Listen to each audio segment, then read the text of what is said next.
Hello, salam, shalom, namaste, Sasrikal, aloha, hola, ciao, bonjour, buna, привет, mabuhay, and jean dobre. It's really, really good to be with you again, and I know you'll be so extra happy that you've joined us today because we have one of our very cool returning guest, and that's Dr. Gary Sprouse. And I'm so happy to have you back with us, Dr. Gary. Welcome back. Wow, well, thank you for having me back. This is awesome. Like super excited about today. Yes, and the really cool thing is that the very first interview we did was very recently that we had that conversation, and so it's still fresh in my mind, and I have lots of questions that Mm. I had to follow up on with you, and I'm just really excited to jump back in. Okay. So today, what I wanted to talk to you about, one of the offshoots of this work that I'm doing that actually is transitioning to the main umbrella that I'm working under, is that when you look at people and they have their stresses, then they have to do something to reduce their stress. So there's lots of things. Yes. People ask me, what do you do to reduce your stress? And I go, well, I exercise, I read books, I watch TV, I meditate, I do karaoke, I play basketball, right? So it's all these things that I do that I reduce my stress. But here's what I found. When people pick a stress reducer and the stress reducer starts causing stress, now you're in a loop. And so what I want to Mhm. do is start changing that word addiction, which has so many negative connotations to it, to calling it a stress reducer loop, which then the treatment becomes very different. The actual treatments are not that different, but the focus of the treatment is totally different. And it changes our whole mindset about what addiction is when you call it a stress reducer loop. So I'm super excited to Mhm. talk to you because when I do a lecture on this, I just did one the other day, said there was like 30 people in the room. And I said, how many people have addictions touched your life in some way, either you personally or someone in your family? Literally everybody raised their hand. So Yes. this is a big problem and we have to do something about it to get it under better control. Yes. And the thing is, actually, before I get into what the thing is that I wanted to say with regards to addiction and stress reduction is just remind people about who you are and what you do Oh yeah. Oh and what right. we So talked about last time. But doesn't everybody already know who I am? Come on. yeah. So just really, really quick, you are the author, among other things, you're the author of the book Finding Your Happy Place. Well, it's called Uh, Highway to Your Happy Place, a oh, roadmap to less stress. yes, thank you for that. I was just I just was remembering it as Finding Your Happy Place because Yeah, that's no, what we that's talked about last time, mhm. finding your happy place. So, Dr. Gary, I want to encourage everyone that didn't listen to the first episode, just go back in our archive. You won't have to go back very far. It was just the last episode that we did. So listen to that one. We talked about finding your happy place, dealing with stressors, and Dr. Gary, you had amazing, uh, not just insights on the subject, but I loved the very cool perspective that you gave and the different framework that you give, just like you're doing right now with addiction. So Mhm. back to the addiction Okay. idea, one of the things that I find really interesting in my own experience life, my own life with addiction is I've never had any of the what people generally think about when they think about addiction as a bad thing. Like I've never done drugs or alcohol or, those kinds of things. However, I realize I've nonetheless have had addictions and sometimes I can still struggle. So things like my food related habits, having an addiction to sugar, for Mm. example. Now you're talking Um, like, yeah. Yeah. Or, in terms of other habits, when you were talking about addiction as a way that we relieve stress, I actually immediately thought of when I was younger, a teenager, even through my early 20s, mid 20s. I was like one of those people you might describe as a bookworm. I Okay. always have my nose in a book. Yeah. And that was actually my way of trying to deal with my stress, Yeah. because I didn't know how to handle my emotions. Like Hmm. even um, a little bit of emotional upheaval for me was too much. Hmm. And so the way I dealt with it was I tried to avoid having to feel much emotions, at least anything in real life. I was Hmm. okay, like if I'm reading, Yeah. like especially, as a young person, I wasn't reading books of philosophy or things like that. I was reading like young adult novels most of Hmm. the time. So I was okay to feel in terms of the characters of the story and this and that, as long as it wasn't real, as long as it wasn't Hmm. my life, I was okay. And it did actually, the reason I now think of it as one of the first experiences of addiction in my life is because it was compulsive. Like I couldn't just put down the book and and I mean I can't tell you how many fights I had with my mom, especially because she was always trying to pull me away, get me involved, but just spending time Hmm. with the family, to sit down to dinner and eat with the family, to go out, and do things, normal things that kids do. I was like, nope, nope, nope, just I know, facing but the that buck. so you what you're bringing up is the exact point that I make with my stress reducer loop model. Is we tend to think of addiction for alcohol and heroin and cocaine and Hmm. cigarette smoking. But in the stress reducer loop model, anything that people pick to be a stress reducer can turn into a stress reducer loop. So one of my Mm. ladies who used to work for me, she had a bleaching loop. And you're like, what is that, right? So when she got upset, she would bleach her house, like the whole house. Mm. And you're like, okay, well, why is that a problem? Well, it turned out that because she was bleaching it so much that the countertops were starting to deteriorate, and her daughter had a bad asthma. So every time she bleached the house, her Mm. daughter couldn't breathe. So we're like, Oh, you have to stop bleaching the house. And she's like, I can't. When I'm under stress, this is what I have to do. And so it became a loop, right? The yeah. stress reducer was causing stress.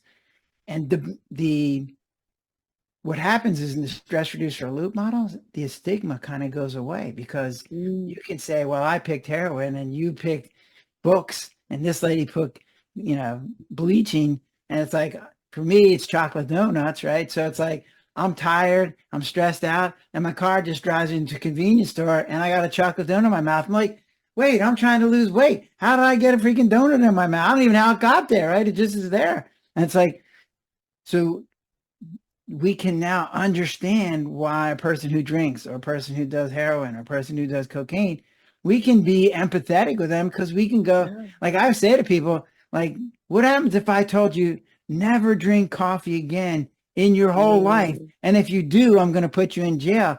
You know how many people would be in jail because they drank coffee? Like a lot, right? Yeah. So when you start putting in those terms, then people go, oh, okay, now I get it. Yes, exactly. This, um, yes, it's so common. So, I mean, we talked a lot in our last episode about stressors and healthy ways to deal with stress and so forth. But in the context of addiction, can you give us some insight into like why Yeah. do we get so addicted to whatever our choice of stress release is? Hey, thanks for tuning into this episode. Hope you're getting value out of it. For your information, this episode has been sponsored by the Happiness 101 program. Are you a change maker, coach, trainer, or healer? Are chains of fear holding you back from making the impact and income you desire? Using a unique combination of positive psychology and the spiritual wisdom of our most effective change makers, the Happiness 101 program helps you break through your limiting beliefs and manifest the abundance and success you desire with fun and ease. Interested? Book a free Happiness 101 exploration call with me, your happiness expert, Samia Bano. Just use my online calendar link in the show notes. Now, back to the show. Yeah, well, this is the essence of this issue, right?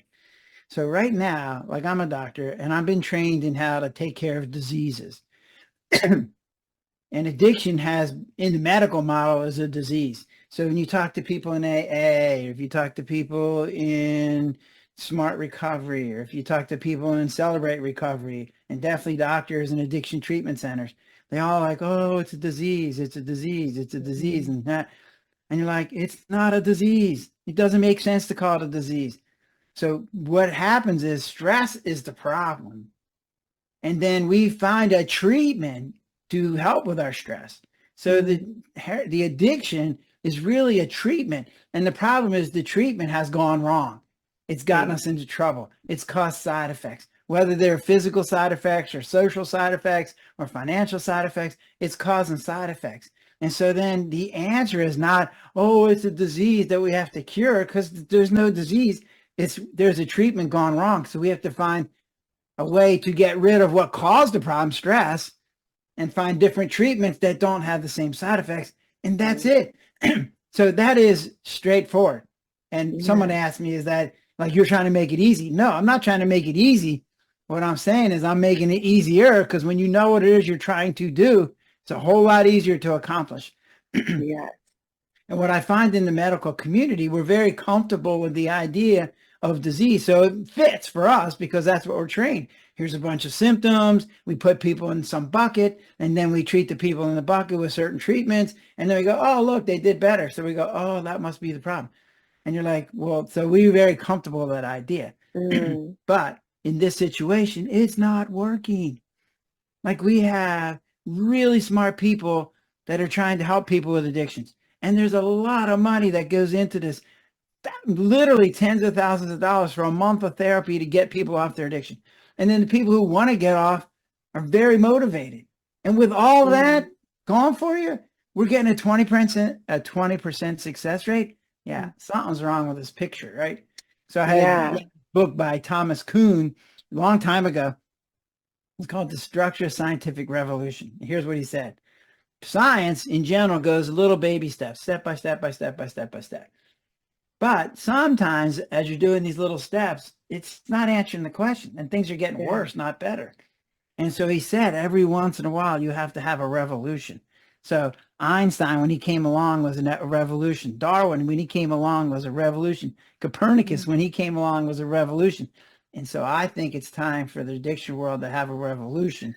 And the revolution is, let's not call it a disease anymore. Let's call it a treatment, and let's get rid of that word addiction, because it's such a negative label. Let's call it stress reducer loops, because that tells you what the problem is. The problem is you doing something that's working, but it's causing problems. And so now the answer is, let's find a way to have less stress, find different ways to deal with it.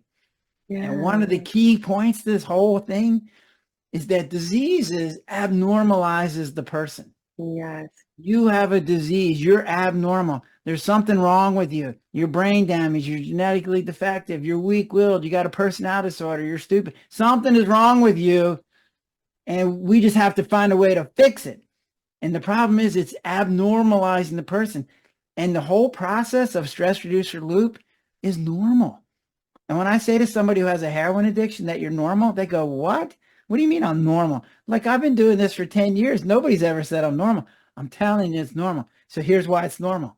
One, everybody has stress, right? That's what we talked about the last Yes. session.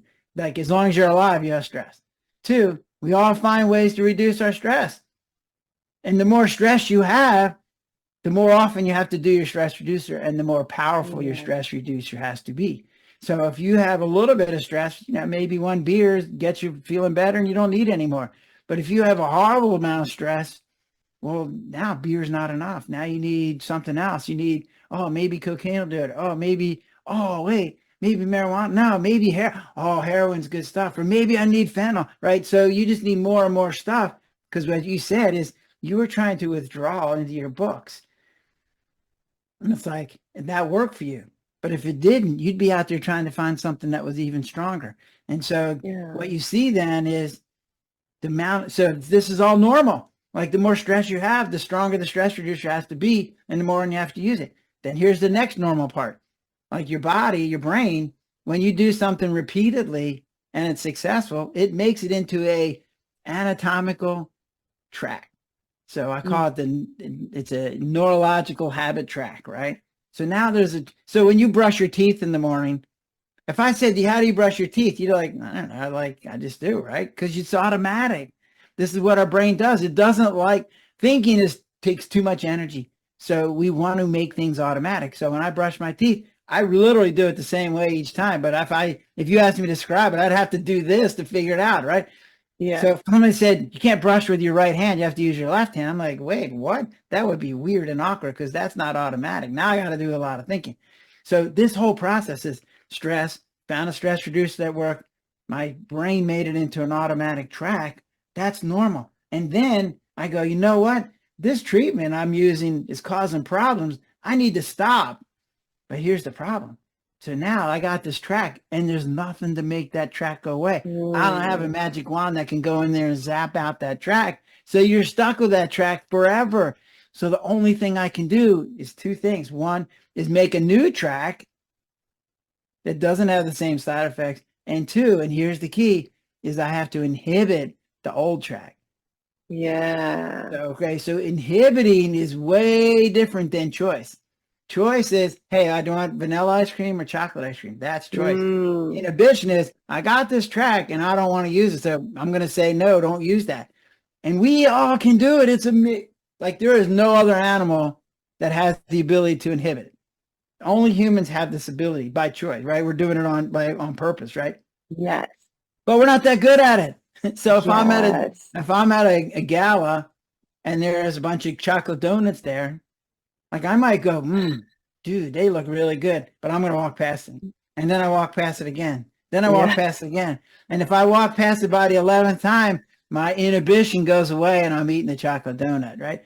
And so what you see then is people can inhibit, but we're not that great at it. And so now you end up with, you can get off or you just never get off. But if you get off, then you lapse. And you're like, oh, so then you beat yourself up. But again, all of this is normal. And we know that, but we have to keep making it abnormal for whatever reason.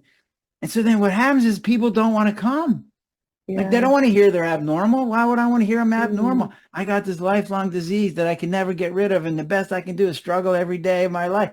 Who wants to hear that? That's not any fun, right? And every time I put on my resume, I used to drink alcohol. That doesn't get me the job, right? So these are bad things. So people avoid coming to the doctor. So our 20% success rate, and I'm trying to say this so people get it, that 20% success rate is the 20% of people who actually come to treatment. Yeah. But the people who come to treatment are only 20% of people who have the problem. So if I took 100 people with a stress reducer loop, only 20 of them are actually going to come.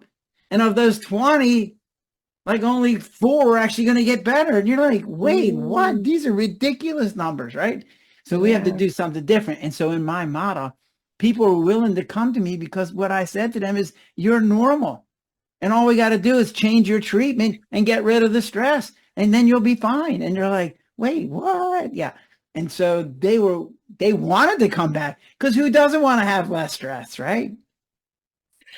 Yes, I'm so with you on this whole let's address the root cause of the stress thing because, you know, like for me, my reading addiction, I still love to read, but the addiction part of it, if I Wait, may you got to use call the that stress reducer terminology, loop. Call the stress stress reducer reducer loop, loop. it has broken. The Are you in a loop book is loop? broken. The loop is broken and it broke by itself when the root cause of my stresses went away when I learned other ways to manage my stress. There you And go. it That's happened exactly. over Yes. time. It did. Yes, It didn't exactly. happen in a day. It took a few years, but like for me, it started in college, really. When I got to college, I found so many interesting things to do that I literally was like, I don't have time to read. And I realized, oh, I don't mind not reading so much because Yeah. I'm doing all these other really interesting things. And it just kind of happened really naturally. And it was like first got to college and there was just lots of studying to do. So I was still reading a lot, Mhm. but it was different kind of reading. And actually that's when I realized that um, there was a difference between my stress reducer loop reading and just reading, like Yes. There what you I go. had to do for college work because I would start reading some textbooks for my class, some of my classes, Mhm. and it would make me fall asleep. Yeah. I Hmm. would get sleepy and I fall asleep, whereas I never had that experience. Like I would sometimes have, it was not uncommon for me to stay awake the whole night Oh, reading when I was wow. doing it as part of my stress reducer loop Yeah. um, activity. And then I would be sleep deprived during the day, but Mhm. I functioned on very little sleep because I was like reading, and I was like, still functioning, whatever. But it was like really the first time I had that experience of falling asleep while reading a textbook for my coursework. I was like, what just happened here? Like, and I thought it was just some, like I didn't, but then it kept happening, over and over in like different classes. I was like, oh, I don't think I love to read just anything and everything Yeah. all the time for all purposes. There's just something specific about, you know, um, like um, reading in a particular context and for a particular purpose that just kept me so hooked. Yes. So, Wow. So, I mean, see, what I would say for you is like you were reading to withdraw, and yeah. withdrawal in whatever form is a very common way for people to reduce their stress. So I've had patients that they're like one I remember his dad died, and it threw him for a loop. That had been his main anchor in the world, and so when he died, he literally didn't know what to do, and Mm, so he was an accountant, so he had money and he was married and he had some kids. He literally was getting ready to lose his house because he didn't open the mail. So he had like a mm. room full of mail that was left unopened, and like his bills were in there, and like, the notices that were going to foreclose on you, all the stuff was in there because he just withdrew and said, "Yeah, I'm just not going to look at the mail, not worry." And you're like, Mm, so withdrawal works because while you're withdrawing, you don't realize you're getting ready kicked out of your house, but the side effect is bad because not only are you getting yeah. kicked out, but your wife and your kids are getting kicked out too. So withdrawal, we all withdraw a little bit, right? We all have weekends off, or we go on vacation, or retire. So we withdraw intermittently. But when you withdraw all the time, then it Mm, starts causing problems. And from what you're yeah. telling me, it was starting to cause issues. Your mom was yelling at you, and you were sleep deprived, so you're trying to go to school, and you were half asleep. So it's like it was causing issues, but then you found a different way to handle it, and you got rid of some of the stresses that were leading to causing you to want to withdraw. And so those are the answers. That's exact. I'm right down your case. You are my perfect example of what I'm talking about. That is exactly what I'm talking about. Yeah, and this is also something that you mentioned earlier that I realized that happened in my case is uh, uh, like I think part of my problem why I got stuck in the stress reducer loop is that I was like too much focused on myself, and like trying to um I mean I was obviously trying to help myself, but I was too focused on the problem and Yeah. not focused enough on what was right, what I did have. I mean, we talked more about this in our last episode, Mhm. but that was such a huge aspect of the issue because, um, and that's what really flipped for me in college is that I found so many other things that had nothing to do with me that just engaged my attention that allowed me to like not be so self-obsessed with everything that was wrong that I was trying to run away from or avoid Mhm. or withdraw from. And so it was when I became more interested in other problems, other issues, other and we were constantly learning about things that are wrong in society, in the world, and like the different classes that I was Mhm. taking, right? And it was just so stimulating and engaging for me to not just learn about what these other problems were, but to have spaces where people were trying to do something about it. I think that was, and to be invited into those spaces, like, come, let's try to do something about it, or even like being sent for purposes of homework Yeah. to do something about, to learn something. Like our teachers, I mean, and this was something that I don't know if this is a common experience in the American college going student's life, but for me, it was revolutionary.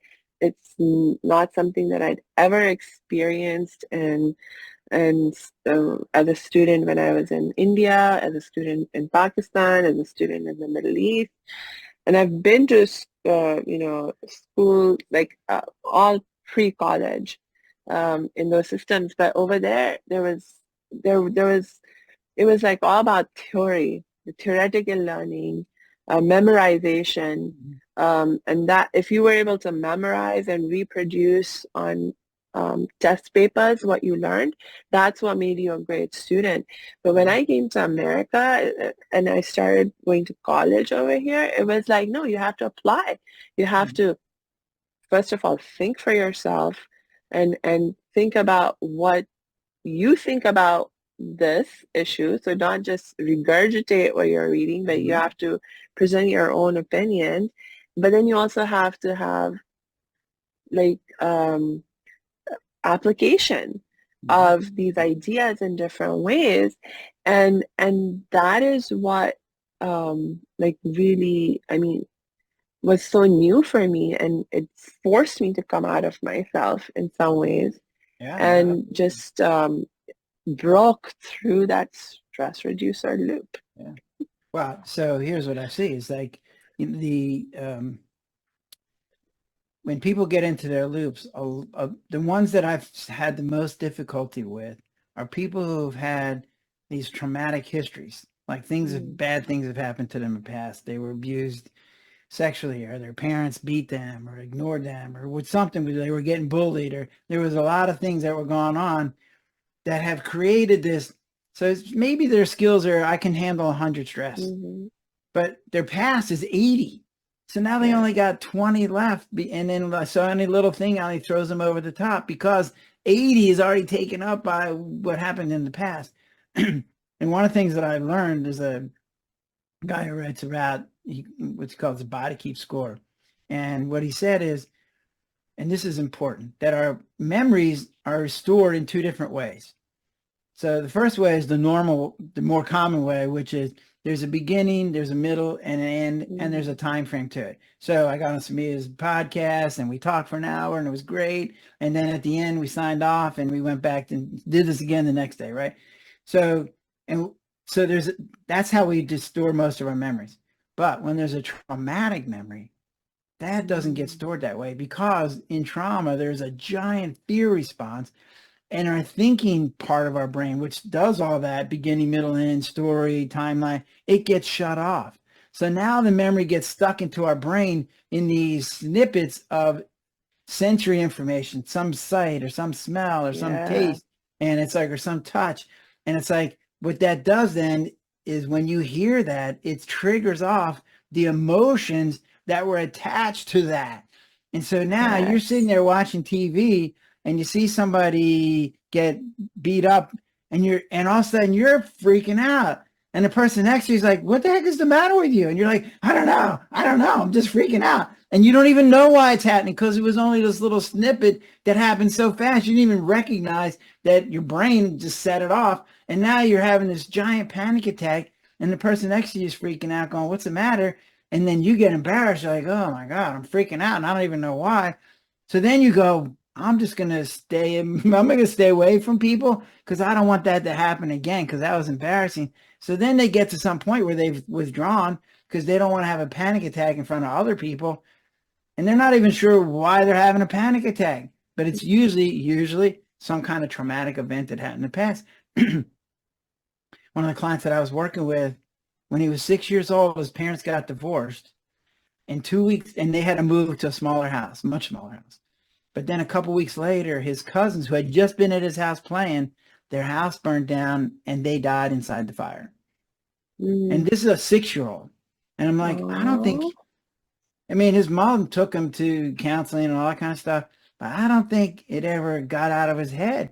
And I think whatever was going on in that 6-year-old brain is stuck there. And so now he's like a 36-year-old guy, and he's having all kinds of problems because he's still trying to deal with what happened when he was 6. So what I've learned is one of the ways to help people with their stress reducer loop is to say, let's take that memory and make it into the more normal kind of memory where there's a beginning, middle, and end. Because when they do studies with these traumatic memories, if you say to somebody, remember that time when you got beat up? It's like it happened yesterday, or it happened right now. Their body's reacting as if it just happened. So if you can then shift that, and that's where hypnosis and neuro-linguistic programming can come in, and they go, I'm going to reframe this. So I had a patient that had gotten beat up.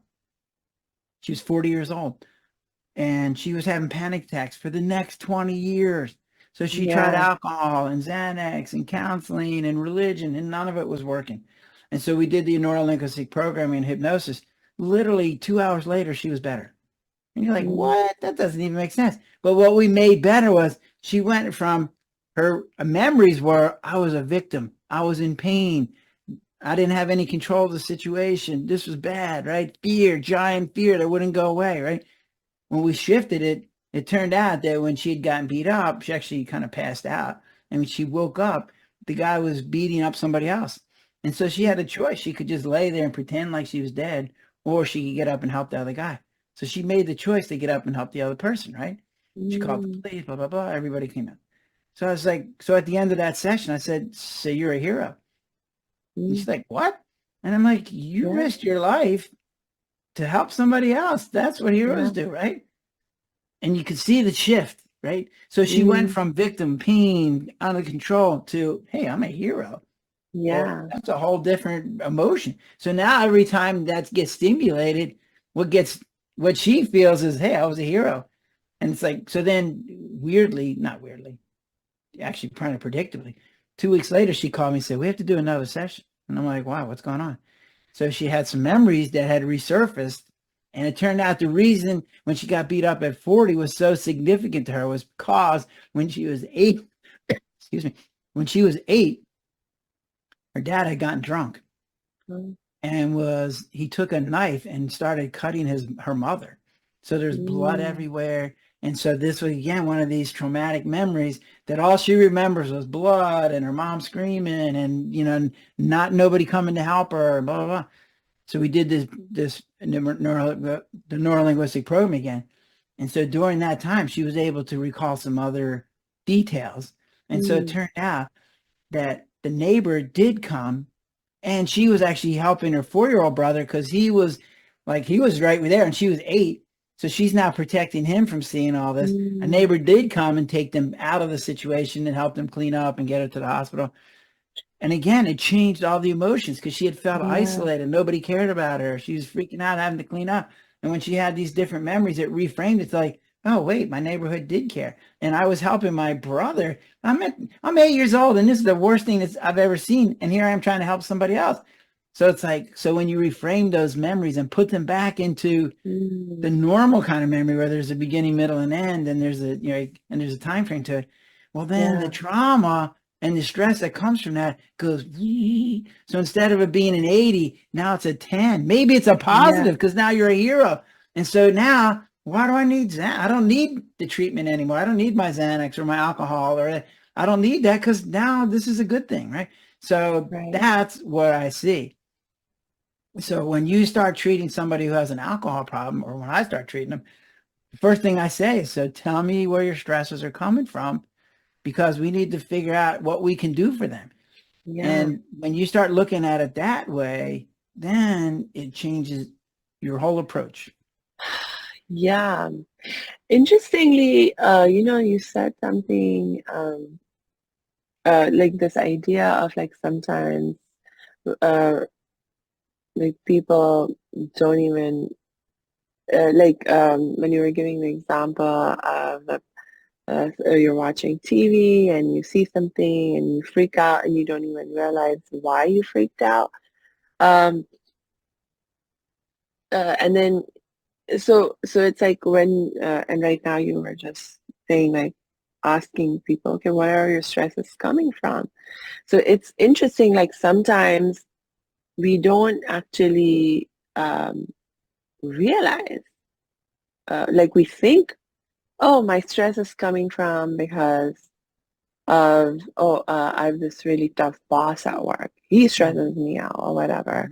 Your other explanation is, but a lot of times, um, especially for people who have unhealed trauma, they don't know where they're stressed. They don't know the real reason Mhm. for their stresses. Like they have not consciously identified them. Yep. Um, and so sometimes that can be part of the challenge as well, Oh, is that, absolutely. it's they're trying to uh, help themselves deal with the stresses that they have identified or the sources, what they think are the sources of their stresses, but actually that's maybe just a very surface level thing that they have managed to identify and they have not gotten to the actual root cause. And that's why what they've tried to do to help themselves hasn't really worked because Yeah, it's not that's exactly right. really So addressed the root I'll give you an cause. example. So the difference between a phobia and a panic attack is I know what's setting it off when it's a phobia. So if Mm, I can just avoid being in an elevator, going to high places, or so I can adjust my environment to not have to be put in those situations. But with a panic attack, I don't know what's setting it off. So I had a mm, client that would come to panic attacks, and I was like, "So what's going on?" He said, "Tell me the story." She goes, "Well, I go to the grocery store right before it closes because I don't want anybody in the store, and so I go there, I run around, do my shopping, then I get out. And if there's too many people in the store, I just turn around and don't and come back another night." I'm like, "What the heck is going on?" She goes, "I don't know. When I get there, I start freaking out, mm, and I got to rush in, get my stuff done, and get out." I was like, "All right, well, let's do this. Let's slow this down." So tell me, so now you're driving into the parking lot, and what's gone through your head? And as she slowed it down, here's what she came out with. She goes, "Ah, wait, I know. I had an accident and it damaged part of my brain. So I don't think mm, as well as I used to.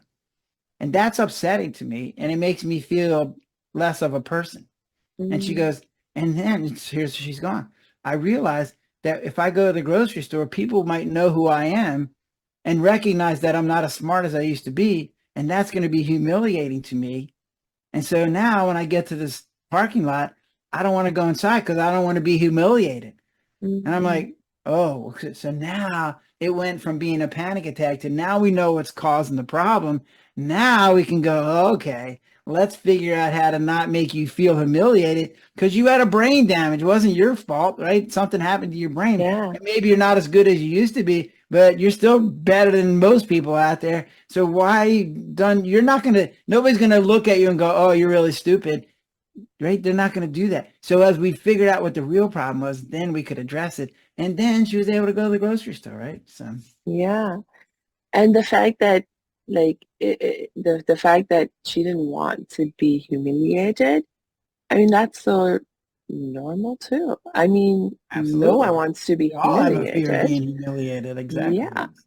I mean, it's a horrible thing to be humiliated. I mean, it's literally torture or a form of torture. Uh, I mean, like Um, literally.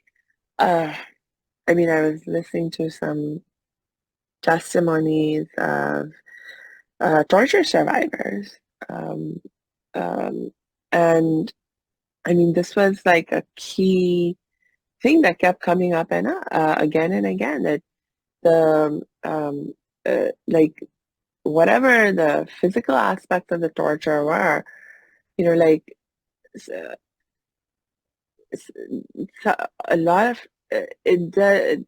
In some ways, well, the it was like, psychological part was probably yes, it's a worse. psychological part of it Yeah, that was absolutely. the really. It's like, like if someone beats you up, the physical body will heal itself.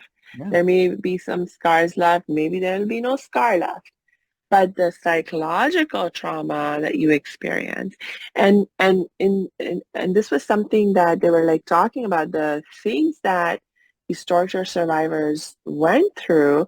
A lot of it, there was nothing, like there was no physical harm that was done to them, but they were made to do things or see things that um, were meant to be humiliating.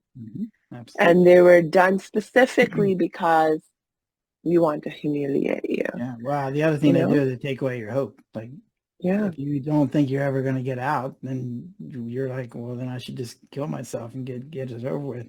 And what you see with torture patients, with people that are being tortured, how often did I go, just kill me? And they're like, no, I'm not going to kill you because I'm here to torture you. mm, Killing you would be too easy. And you're like, right. But, people there, I say this, that there's worse things in life than dying. Like you can be tortured, or you can have some yeah, horrible medical illness that's worse than dying. And so, yeah, no, but those are the techniques that people use for torture. The psychological yeah, ones tend to work way better than the physical ones. yeah. So the other thing that I found was then when I start looking at stress reducer loops, there's actually sort of three categories that I put it into. So there's chemicals, and that Mm, could be caffeine, or it could be chocolate, or it could be alcohol, it could be heroin or fentanyl or cocaine or whatever, yeah, right? So there's these, and that's the ones that we tend to think of, right? But then there's yeah, this behavioral ones.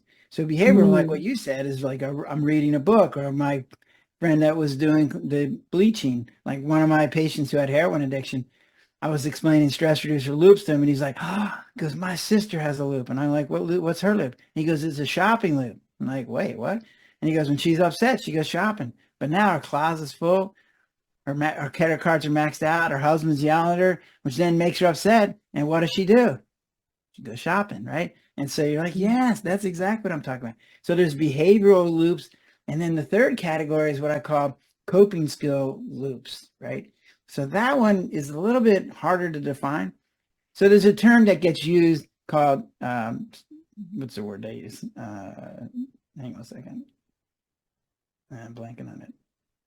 I'll think about it a second. Anyway, oh, I know. Codependent is the word they use, right? ah, Right. So we use this word codependent, and you're like, what does that mean? So I read the seminary book on this that she came out with 20 years ago, and I'm reading this book on, well, we're all codependent. Like we all depend on each other. Like I mm, can't figure out how to make a computer. So I'm dependent on some other guy making a computer. And then I'm dependent on some salesman to get it to me. And I'm dependent on some truck driver to bring it to the store. And I'm dependent on somebody who makes a credit card, right? We're all codependent. So why Yeah. are you making this pathological? That's what we are. But, and here's what I found. So instead of calling it codependent, which makes zero sense to me, what I call it is a self-sacrificing loop. So your Oh. coping skill of dealing with your stress is to be self-sacrificing. And what I found is Mm. that we like people who self-sacrifice. We give them a lot of self-esteem points. So we like people who are first responders. We like doctors. We like Mm. policemen and military people when they're doing their job. And we go, Mm. ah, yeah, thank you for doing that. We like the guy who's running into the fire to put it out as opposed to the people who are running away, right? So you get a lot of self-esteem points for being self-sacrificing. So people who are having low self-esteem will go, okay, here's an easy way. I'll just be self-sacrificing and then I'll get a lot of self-esteem points because I don't want to be selfish, right? So what happens Mm. then is they're giving themselves for others. They're volunteering. They're doing like, that's okay. I really wanted to see that, but it's all right. You want to see this, so we'll see that, right? But they get to some point where people start asking more and more and more. And now they're getting to the point where I don't want to say yes to that, but they're still saying yes. And you're like, well, I really want to say no, but you can't because then the person says, well, you're just being selfish. And Mm. that is that torture to that person because they're like, oh no, you're going to take away my self-sacrificing points. No, no, no, no, no, no. Fine, we'll do whatever you want, right? So now they're way over here doing way more than they Yeah. wanted to. And now they're starting to get bitter and angry. And they're Yeah. like, and then the only way they can get out of the relationship is to just cut it off. They don't know how to adjust Mm. it. So they just cut it off and they start all over. And then they train that person that they're going to do the same thing and they're just going to keep saying yes. And it's like, so now they've, down they go, well, I don't understand what happens. Why do I keep getting into this situation? And the reason is because they keep saying yes, even when they want to say no, because they can't say no. And even if they do say no, then they feel guilty about it. And then the Yeah. second half of that problem is that it actually gives them control of the situation. So I give an Mm. example. So my ex-wife was bitching and moaning about, sorry, she was complaining about the wash, right? Like she had to do the wash, blah, blah, blah. Like, honey, here's what I'm going to do to you.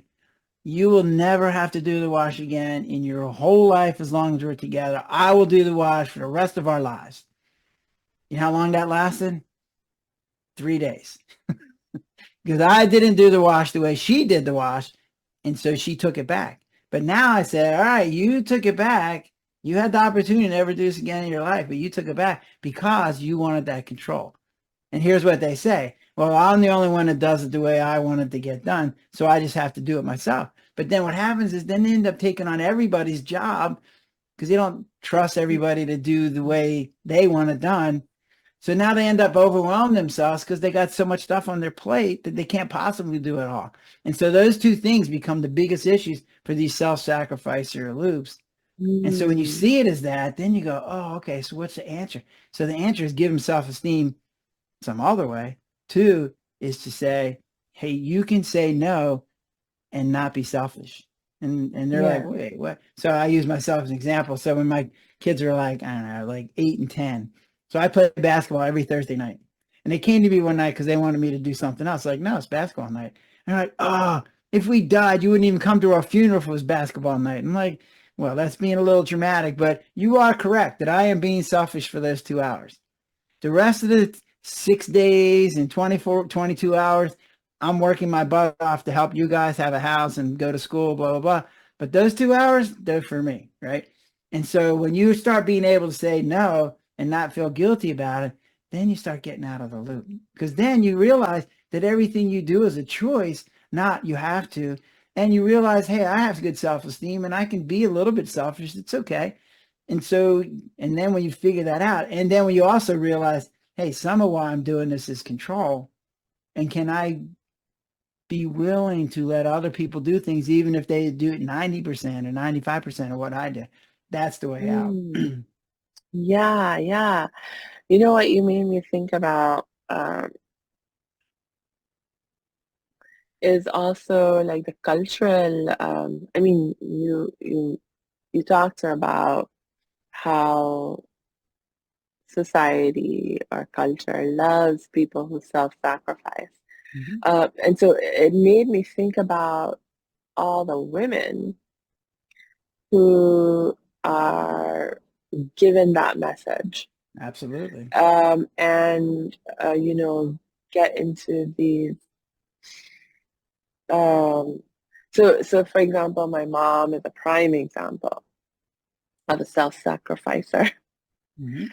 And the thing is though that what she does, the way she behaves, is totally normalized in our culture.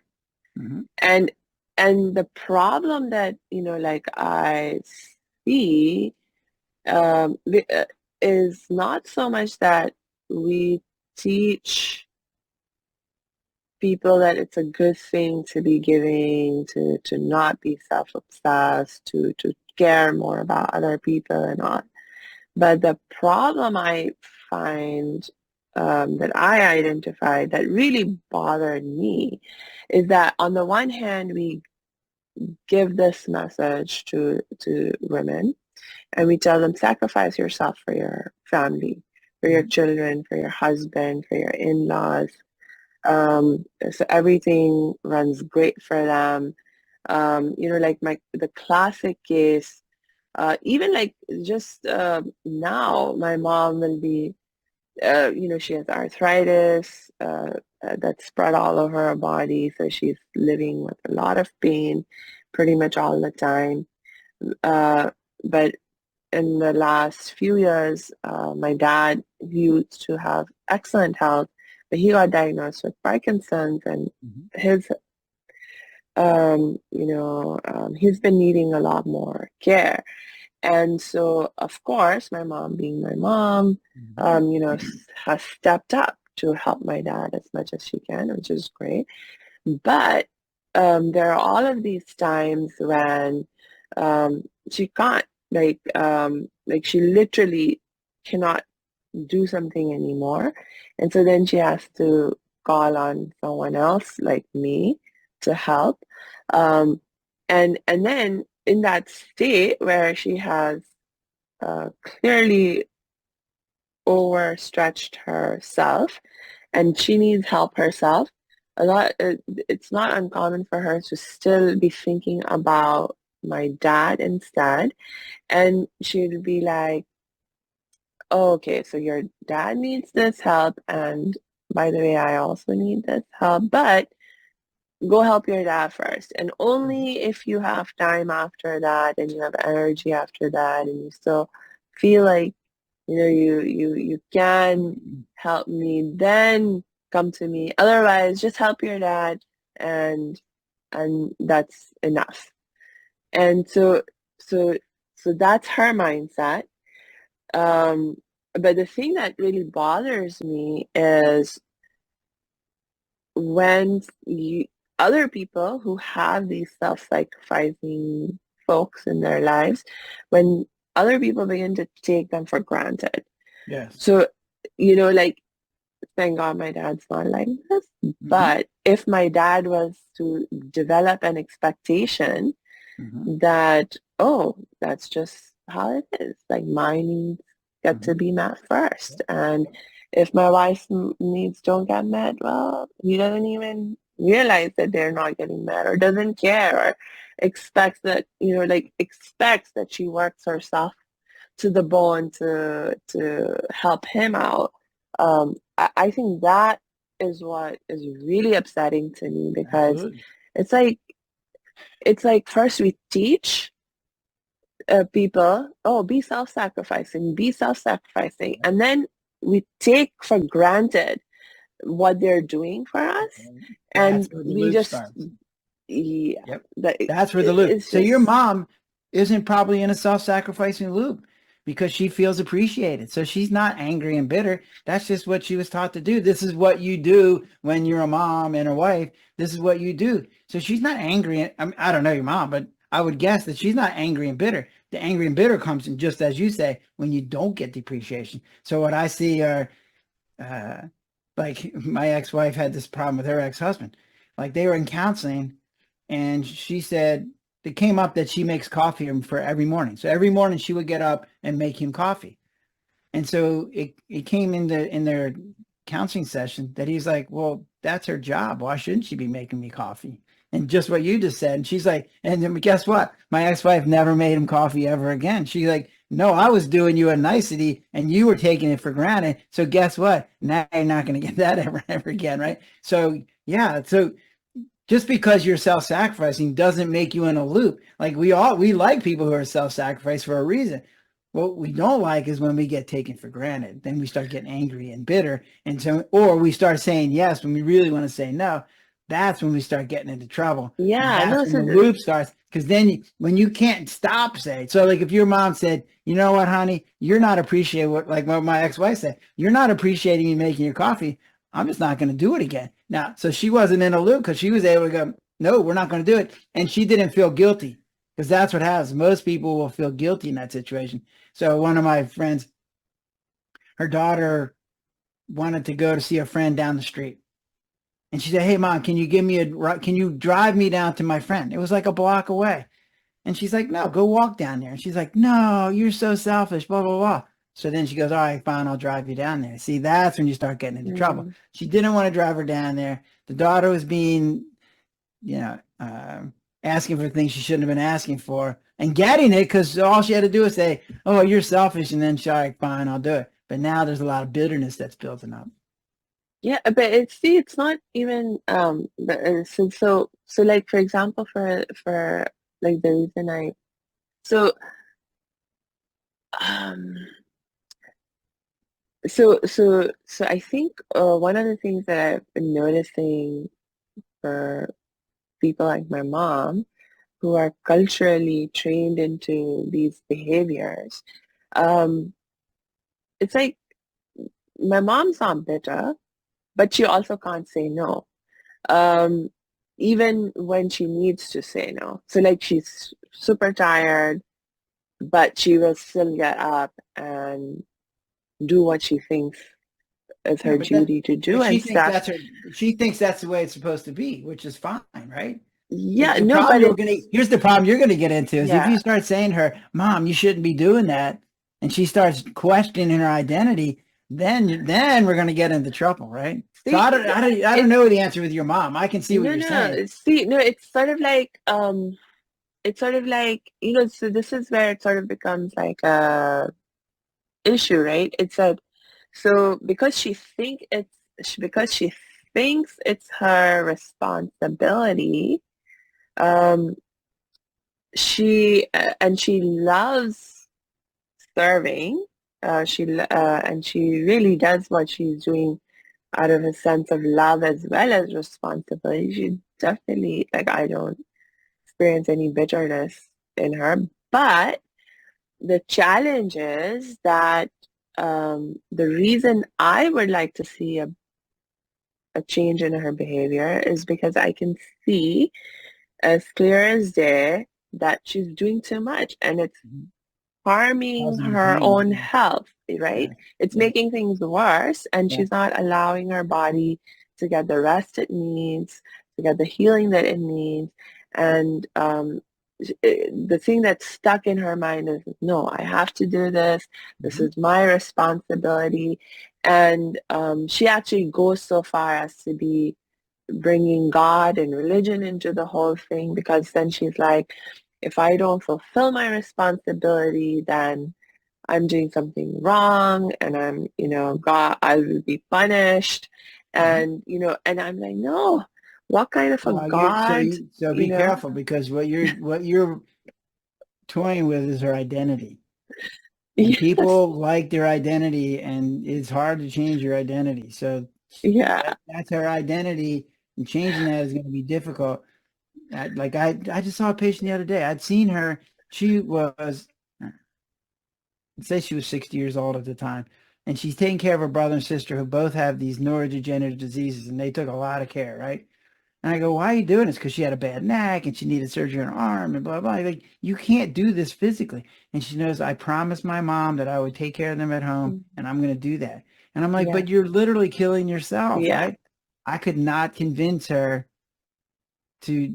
changed, right? So I just saw her literally yesterday, and she looked horrible. She gained 50 pounds. She Oh, could barely move. Her tooth was swollen. And it's like, how you doing? Well, it turns out one of her siblings had died from a cancer. So she's still taking care of the other sibling. And it's like, she's not going to give it up. Like, but she doesn't feel bitter or guilty or, abused. She feels like she's holding up her end of the bargain. She yeah. promised somebody that she would do this, and she's doing that. And you're like, okay, like I didn't want to say, just break your promise to your mom, right? Who's dead, right? Like that wouldn't work, or you can't do that, right? So I mean, Yeah. somewhere along the line, same thing happens with my stepdad who has Parkinson's. It's like he falls all the time, and I'm like, you Mhm. should be living in a one-story house that's low maintenance, or living in assisted living or something. And he's like, yeah, no, I'm going to be keep doing this till I die. So what you have to do is kind of sit back and wait. And this is the unfortunate part. You have to wait for something bad to happen. Somewhere along the line, he's going to fall down, break his hip, and then he's going to get up in the hospital and then up in a nursing home. And then it's like, then everybody will go, okay, we need to reassess and figure out some different way to do this. But until that happens, they're going to just keep struggling to hang out what they're doing. And your mom's going to keep struggling to hang out what she's doing because that's what she thinks that's her identity. That's who she is. Yes, and I agree that this is definitely an identity issue. So because again, like for so many women, it's not just a thing with my mom. Like this is how you're culturally trained to think that this is what a mom does, this is what a wife does. And that's why they take it so like she's But like, it's not even cultural. but This is human. Like, so guys are trained to go out and hunt and go out and get a job and provide for their family and protect their family and things like that. These are cultural things, but they're yes. based on human nature things, if that makes sense. Right, right. I get that, and then the thing, the reason I say it's a cultural thing is because in different cultures you're given different training, you're given different identities that you take on. But and so I mean, so there's that, and when sort of like with the stress reducer loops we were talking about. So it becomes like a self-esteem issue, right? Like so for my Absolutely. mom, Yes, absolutely. when your sense of identity is feeling compromised because you can no longer behave in the ways that identity requires, it hits you in terms of your self-esteem. And so um it's like if we can realize, oh, it's that we need to find a different way for you to feel good about yourself and have that sense of self-esteem. You can't do the same things anymore. So how do you, um, Well, it's a gradual process. And here's what yeah, I've seen, because I took care of a lot of older patients, right? I'm getting older, right? And what you see is as people get older, they start losing their physical abilities, but that also means they start losing their independence. And those two things go together. yes, Losing your yes. abilities and losing your independence, those are bad things Mm-hmm. to lose. And what you see is they go hand in hand. So like I'm looking Yeah, at my dad, my stepdad, he used to be, a mechanic and he used to fix all his cars and he had a trailer and he had a camper and blah, blah, blah. Well, now he can't do any of those things. So he's lost the ability to do those things. So he's grieving that loss. But then at the mm, same time, he can't drive himself. So now he can't drive. What? So now his independence is based on somebody else coming to pick him up to take him to the right. grocery store or go to the doctor or whatever. And you're just like, yes, it's a double whammy. It's Yeah, very difficult to deal with. So when people talk about the golden years, you're like, yeah, I don't think so. Because it's like what you see is you start losing it. And that's really, you're right. That yeah, independence and your health are part of your self-esteem. And when you can't yeah, do things that you used to be able to do, you have to be able. So here's what when you see professional athletes, it's so hard for them. Like all they've been yeah, doing their whole life is playing that sport. Maybe it's basketball. We'll just use basketball as an example. yeah, So now they've been playing basketball and they're 30. 30. Yeah. That's when I got started. They're just ending, right? By 30, they're old. So they're Yeah. getting kicked out of the league if they're 32. Or somebody who's 40 is still playing basketball. That's like mind blowing. Okay. So they're being told you can't do this anymore. And they're like, this is all I've ever done in my whole life. What am I supposed to do with myself? Right. And so they have this because they realize, you're right. I can't keep up with the 20-year-olds anymore Mm. unless they are willing to accept, okay, well, I was here, but now I'm here. Like they go into depressions because they're like, holy Yeah. crap, like this is not good. I got another 50 years to go. What am I supposed to do with myself? Right. So Yeah. your mom's at that place, but she's Yeah. older now. So it's a little more acceptable because she's already older and she's like, you're supposed to be a little more unhealthy as you get older and a little more dependent and a little, right, and have some loss. So it's a little more normal at that time, but it's the same process. Yeah. Yeah. Oh And so God. they struggle. They want to keep doing the things they used to do because that's what they used to do, right? That's who they are. And when you take that away from them, they're like, woo. Now, sometimes they're willing to give it up. So my in-laws, my wife's parents, had lived in their house for 50 years, maybe more. It might have been 55 years. Same house, 55 years. But they decided we don't want to keep up the house anymore. They decided we don't want to keep up the house anymore. And so they moved to this eternal care unit where they live in a condo. And then if things deteriorate, they get moved to an assisted living. If they deteriorate more, they'll get moved to a nursing home. So their care will be taken care of for the rest of their life, right?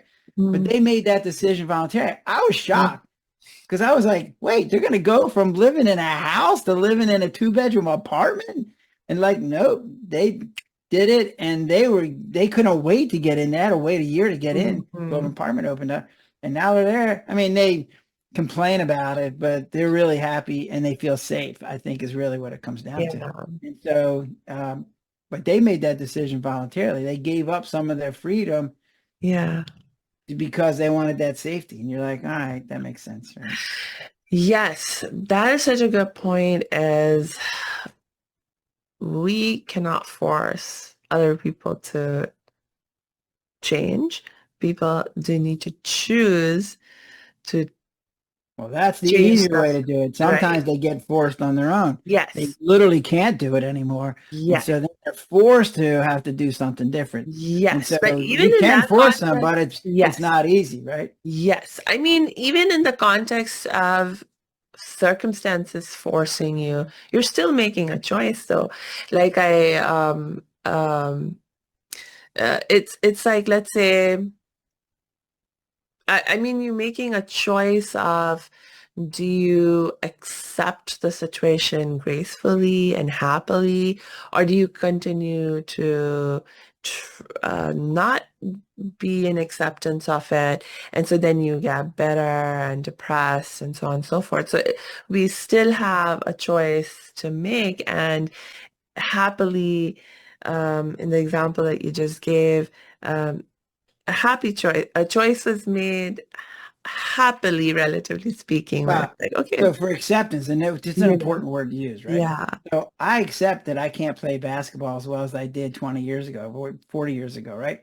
So what I've said is, well, I used to be able to play this well, and now I play yeah, this well. All right, that's where I am now. So how can I get better from where I am? Can I learn how to shoot foul shots better? Can I learn how to dribble? Whatever. But I'm not bemoaning the fact that I couldn't, play with NBA yeah, players anymore, whatever, right? So it's like, so to me, there's no loss. This is just where I am, and how can I get better from where I am, as opposed to, oh, here's where I was, and here's where I am, and that's a yes. big loss. So when you can do that, then that's what I call acceptance, and then you can move on from there. Ah, But I'm that, gonna have to go soon, so we've been yes, talking a long I time. know. I know, I was just like, oh gosh, I lost track of time.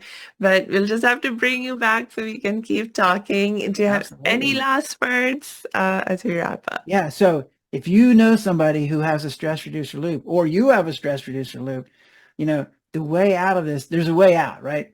And all you have to do is realize, hey, I have a lot of stresses from the past, from the present, from the future. And if I can find a way to get rid of some of those stresses, and I can find a different treatment and practice that new treatment until that becomes automatic, then that's going to be your way out, right? And so if you just, and think of yourself as normal, these are all normal processes. And so when you think of yourself as normal and I'm just stressed out and I just got to find a different treatment, that will make you feel better about yourself. And yet you're not a broken person. You're not a diseased person. You are a normal person and you're just struggling. And I can be here to help you. I'm getting ready to start an organization called Loop Breakers. You came up with the term, right? So it's going to be called Loop Breakers, and we're going to help people in their various forms of stress reducer loops, help them get out of it, right? Oh, that will be um, really, really wonderful. I mean, and thank you so much for all the work that you're already doing. And for everyone, I want to encourage you to please check the show notes so you can connect with Dr. Gary and stay in touch with him, continue to learn with him. And until we connect next time, I just wish you lots and lots of peace and joy.